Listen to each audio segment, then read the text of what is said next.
Elon Musk fez na tarde desta segunda-feira uma nova publicação no X em que menciona o ministro Alexandre de Moraes. O bilionário repostou um áudio que seria dele mesmo que diz: continuávamos recebendo essas exigências do juiz Alexandre para suspender as contas dos parlamentares titulares e dos principais jornalistas. Não podíamos dizer a eles que isso era mando do Alexandre. Tínhamos que fingir que era devido às nossas regras. No áudio postado, Elon Musk escreveu: este é o cerne do problema. O que você diz, Alexandre? Vamos debater isso abertamente. Vamos ao debate. Esse embate amplia a polarização do Brasil, Zé? Bem, olá, Leandro, olá, Caio. Eu acho que a polarização do Brasil, ela passa por um processo permanente que tem alimentações. Essa é uma delas, claro. É uma delas. Eu acho que pode haver vários fatores que determinam se o Elon Musk agir dessa forma.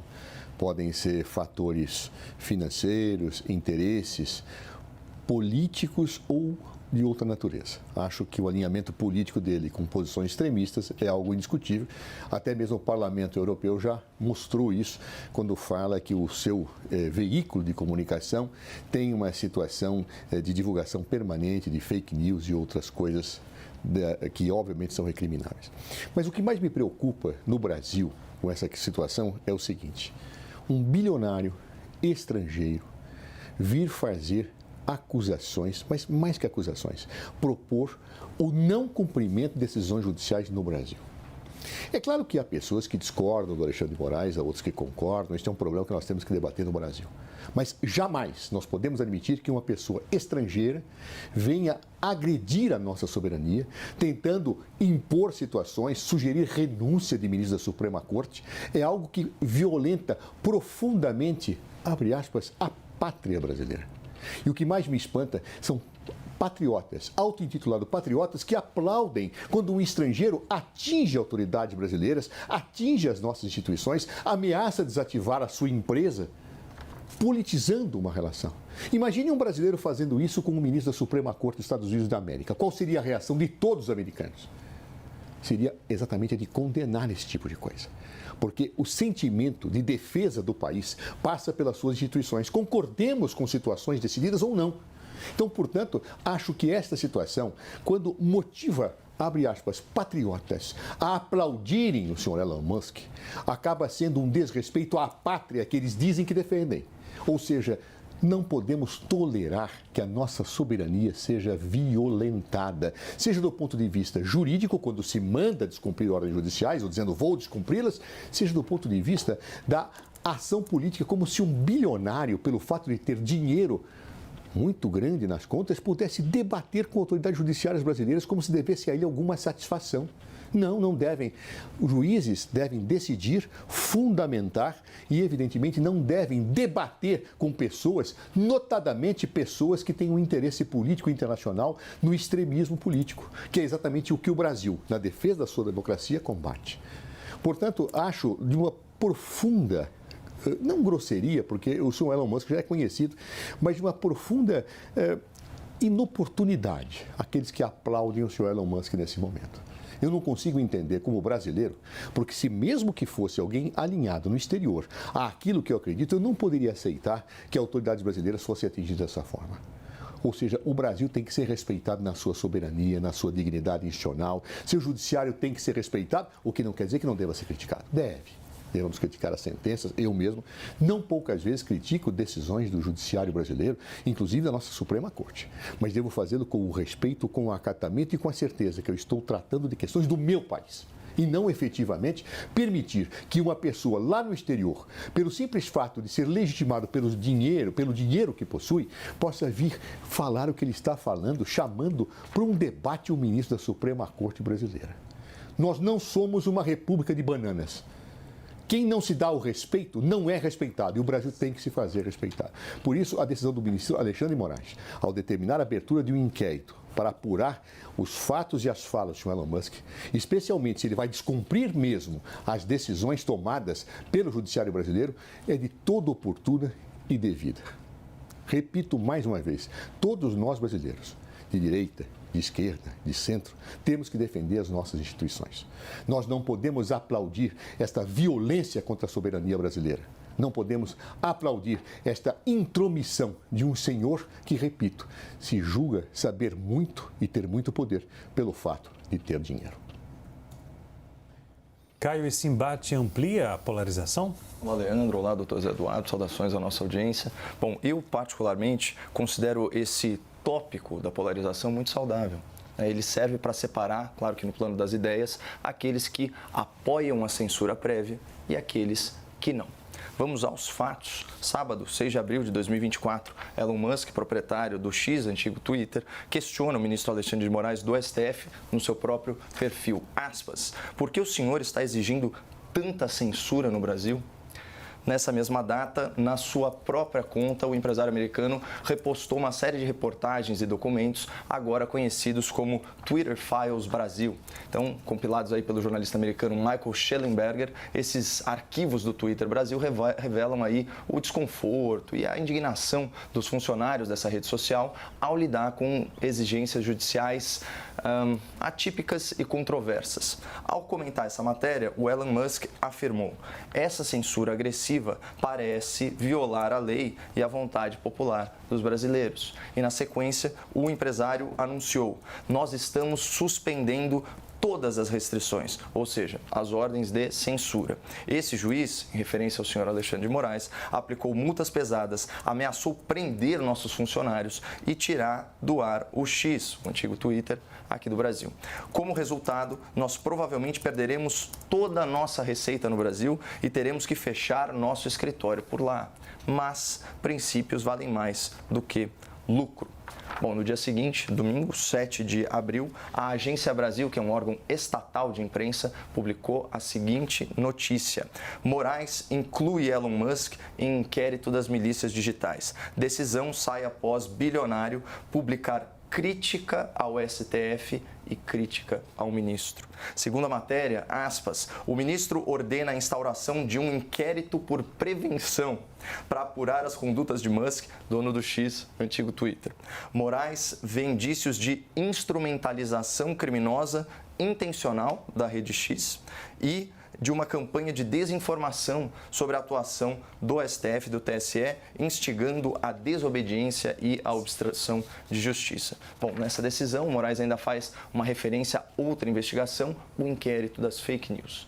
Curiosamente, o Ministério Público, lá atrás, pediu o arquivamento de ambas essas investigações e denunciou em manifestações oficiais vícios ao devido processo legal e violações à Constituição nesses procedimentos. Então, nesse sentido, é importante lembrar aqui ao telespectador que a Constituição brasileira é cristalina em relação à censura prévia e às chamadas sanções de mordaça, aquelas que impedem o cidadão de se manifestar. Artigo 5º, inciso 9, é livre a expressão da atividade intelectual, artística, científica e de comunicação, independentemente de censura ou licença. E aí, esse princípio ele vai encontrar novo reforço em outro dispositivo, que é o artigo 220, que diz: a manifestação do pensamento, a criação, a expressão e a informação sob qualquer forma, processo ou veículo não sofrerão qualquer restrição. E o parágrafo 2º ainda explicita: é vedada toda e qualquer censura de natureza política, ideológica e artística. Portanto, não é necessário ter o intelecto de um cientista da NASA para compreender que a lei maior impede o Estado de calar vozes, especialmente nas fases de investigação, que antecede o processo, que antecede o julgamento e uma eventual condenação definitiva. Lula da Silva, por exemplo, quando estava hospedado lá na Polícia Federal, condenado em 3 instâncias por corrupção e lavagem de dinheiro, ele possuía uma conta ativa no seu X, o antigo Twitter.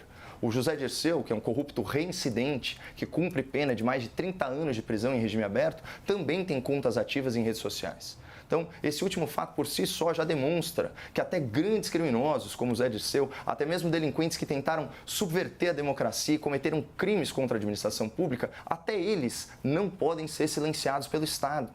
Daí a crítica de muitos a essas medidas cautelares decretadas pela Justiça sem previsão explícita em lei. Então, Eu acho que é como bem disse, por acaso, o senhor Alexandre de Moraes na sua polêmica decisão. Aspas, os provedores de redes sociais e de serviços de mensagem privada devem absoluto respeito à Constituição Federal. A questão é que ele, o ministro, também deve respeito a ela, à lei. Senhores, a direita fala que as acusações do Elon Musk revelam uma censura à liberdade de expressão. Já os ministros do Supremo Tribunal Federal falam que uma empresa que opera no Brasil está sujeita às regras do país, à Constituição. E o governo fala que Elon Musk ataca a soberania do Brasil. Zé, qual a sua opinião? Bem, é noção sediça em todo estudo jurídico que fala de Constituição, seja brasileira, seja dos Estados Unidos da América, seja europeia, que os direitos nos estados de direito não são absolutos. A liberdade de expressão ela não é absoluta. Dou um exemplo simples. Eu não posso utilizar a minha liberdade de expressão para atingir a honra de uma pessoa, para caluniar, difamar, injuriar. Eu não posso utilizar a liberdade de expressão para incentivar práticas criminosas. Eu não posso utilizar a minha liberdade de expressão para desinformar pessoas, propondo situações de negacionismo explícito para que as pessoas venham efetivamente a incorrer em problemas na área da saúde pública. Tudo isto é proibido pela Constituição. E eu não posso invocar uma dimensão absoluta da liberdade de manifestação para violar outros valores. Os valores se sopesam, os valores devem ser analisados proporcionalmente. O que nós temos hoje, lamentavelmente, em redes sociais, é a prática de situações ofensivas à honra através de fake news, situações ofensivas à saúde pública pelo negacionismo, situações das mais diversas ofensas aos valores constitucionalmente tutelados. E nada mais justo que, nesse ponto, eu acabe advertindo e tomando medidas cautelares que impeçam pessoas que estão fazendo isso de forma contumaz a fazê-lo. Porque senão eu tenho uma situação delituosa continuada, não interrompida, o que eu não posso aceitar. Agora, essa é uma discussão que deve ser colocada no seu devido patamar. E, claro, tem pessoas que pensam diferente, etc. O que não pode acontecer é o senhor Elon Musk dizer que vai descumprir a ordem judicial no Brasil. Isso não pode dizer. Porque sabe por que não pode dizer nem fazer? Porque isso é obstrução de justiça, isso é desatendimento da ordem brasileira, é uma violência à nossa soberania. Eu vou aplaudir isto, eu vou aceitar isto, dizendo, olha, não, vamos ver a liberdade. Não, eu posso ter a ideia que eu quiser, vamos debatê-la. O que eu não posso entender é o desafio à soberania nacional, às instituições democráticas. Não posso. Ah, eu discordo, Alexandre de Moraes? Discorde. Agora, dizer um estrangeiro que vai desobedecer a ordem judicial impunemente, ele não pode fazer isso, tem que ser processado se o fizer. Aliás, já a imprensa hoje registrava que uma das pessoas que está foragida da Justiça do Brasil, o senhor Alan dos Santos, teria entrado no X com uma live. Se houve uma situação em que o senhor Musk beneficiou esta pessoa, ele fatalmente cometeu um delito. E, como tal, deverá ser processado no Brasil e condenado. Ah, mas ele é Elon Musk, ele vai ser condenado. E daí, se ele está em outro país? E daí que uma pessoa que é condenada no Brasil pode ser colocada na difusão vermelha e, caso saia do país em que ele tem a cidadania e não pode ser extraditado, será preso e trazido ao Brasil. Então, portanto, o Brasil tem que agir não como República das Bananas. Concordemos, discordemos daquilo que o Supremo faz. Isso é uma outra discussão. E eu posso discuti-la longamente, demonstrando que a liberdade de expressão não é um valor absoluto. Mas o que eu estou colocando em foco é o desrespeito de uma pessoa estrangeira, porque acha que é bilionária, que ele pode falar, ô Alexandre, o que você acha disso? Quem é ele para desafiar as autoridades brasileiras? Quem é ele? Apenas um bilionário? Ah, ele está contra as ideias? Perfeito. Diga que no Brasil existe uma situação que ele discorda, magnífica. Agora, desafiar, dizendo que vai descumprir, não. O último que fez isso foi Jair Bolsonaro, que no discurso de 7 de setembro disse que ia descumprir as decisões do senhor Alexandre de Moraes. Recuou. Se o senhor Musk continuar nesta linha e descumprir, terá que submeter-se à pena da lei e com um agravante. Eu espero que todos os brasileiros, mesmo os que discordam de Alexandre de Moraes e suas decisões, estejam juntos, porque quem é patriota, no sentido próprio dos termos, não aceita que o seu Brasil seja tratado como uma república das bananas. Caio, concorda com o Zé? Não ser uma república das bananas passa pelo fato da necessidade de respeito à Constituição. Isso vale para o senhor Elon Musk e vale também para os ministros da nossa Corte Máxima. Vamos lembrar aí que existem algumas situações, né, e a doutrina explana isso muito bem, há vários casos nesse sentido na jurisprudência, de desobediência civil. Inclusive, desobediência à ordem manifestamente ilegal. De outra forma, a gente não veria aí a esquerda sendo tão leniente com questões, por exemplo, como ocupação de escolas, como invasão de terras, enfim, toda a sorte de contravenções que são aí tidas como legítimas por um espectro político. Nesse caso, a gente está falando de um princípio basilar, um princípio do qual derivam outros princípios. Porque se você não tem a sua liberdade de expressão respeitada, se você não tem o seu direito ao free speech, ao livre discurso, como você vai pleitear os seus demais direitos?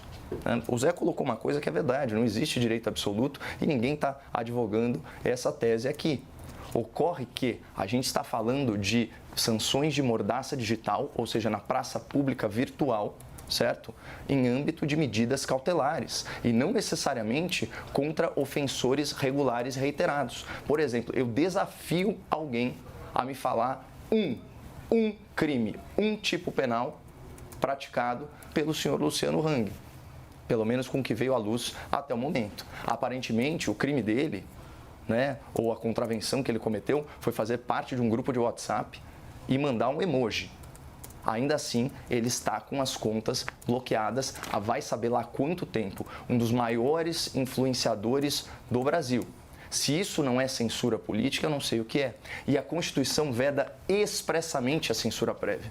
Porque nós operamos numa democracia no binômio de liberdade com responsabilidade. Você até pode falar o que quer, mas você vai responder por isso. Eu, por exemplo, sou a favor de uma regulamentação moderada das redes sociais. Eu defendo que cada conta esteja vinculada a um CPF ou um CNPJ. Por quê? Porque a nossa Constituição preserva a livre manifestação do pensamento, vedado o anonimato. E todos nós, pessoas públicas, já sofremos com isso, de certa maneira. Agora, a gente tem que separar essas situações. Uma coisa é uma pessoa que deliberadamente usa sua conta para montar um exército virtual, espalhar desinformação. Outra coisa são pessoas manifestando suas opiniões. Há parlamentares brasileiros, né, tendo a sua imunidade desrespeitada, que têm as suas contas restritas, certo? Então, eu acho que, na verdade, o enfoque da discussão, Leandro, se você me permite me estender um pouquinho mais, deveria ser na denúncia feita pelo senhor Elon Musk e repercutida aí pelos jornalistas. Aspas, em breve o X, antigo Twitter, publicará tudo que foi exigido pelo ministro, né, do Supremo Tribunal Federal, o senhor Alexandre de Moraes, e como esses pedidos violam a lei brasileira. Aí vamos ver quem são os verdadeiros democratas. Porque a quem nós devemos obediência? Nós devemos obediência à lei e não a uma toga. Por quê? Porque pessoas erram, homens são corruptíveis. Aí ele continua. Esse juiz tem descarado e repetidamente traído a Constituição e o povo do Brasil, é a opinião dele. Ele deveria renunciar ou ser impedido, sofrer processo de impeachment, também a opinião dele, e ele complementa. Que vergonha, Alexandre de Moraes, que vergonha. Agora, resta a ele, né, demonstrar com provas o que ele está alegando. Porque realmente, se estiver fora do arcabouço jurídico, medidas judiciais, se houve ameaça, se houve coação, isso é gravíssimo e certamente é um crime de responsabilidade. Zé, um minuto. O Caio esqueceu de mencionar um detalhe. Ele falou em desobediência de ordens judiciais. Ele não emitiu apenas a opinião. Ele falou que vai desobedecer. E talvez já tenha até desobedecido.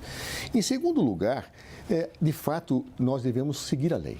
E a lei no Brasil ela é interpretada por todos nós, mas quem dá a última palavra é o Poder Judiciário, não é o senhor Elon Musk.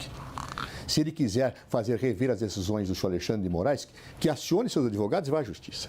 Mas uma vez decidido pelo Supremo, ele que cumpra e respeite o povo brasileiro e a democracia brasileira. Ou seja, é o mínimo que ele pode fazer. Como pessoa que tem interesses negociais no Brasil, sob pena de responder penalmente.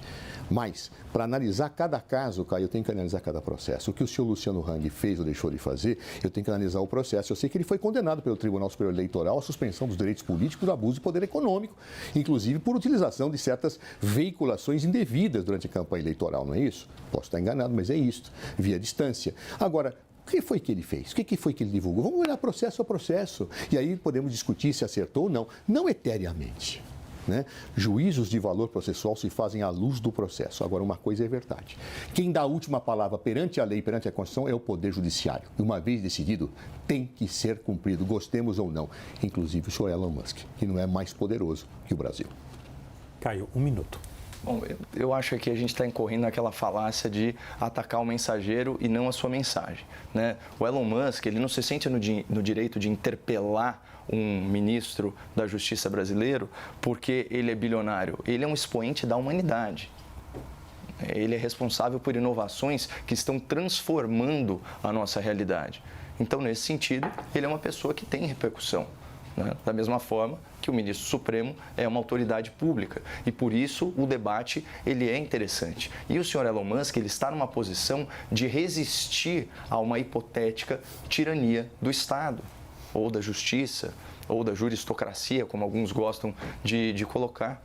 Então, esse fato ele tem que ser considerado, especialmente porque o Twitter, né, o X, perdão, ele se manifestou. Ele diz o seguinte, ó, não sabemos os motivos pelos quais as ordens de bloqueio, de censura foram emitidas. Não sabemos quais postagens supostamente violaram a lei. Estamos proibidos de informar qual tribunal ou juiz emitiu a ordem ou em qual contexto. Estamos proibidos de informar quais contas foram afetadas e somos ameaçados com multas se não cumprirmos a ordem. Isso é uma manifestação oficial da empresa. Então, obviamente, passou pelo jurídico, foi feito um exame legal e certamente especialistas olharam e falaram que isso não bate com a legislação. Por isso, esse deveria ser o foco do debate. O que está sendo feito pela Justiça ou pelo Ministério Público ou inclusive por membros do Legislativo, né, para provocar essa comoção numa plataforma que se notabiliza pela liberdade de expressão.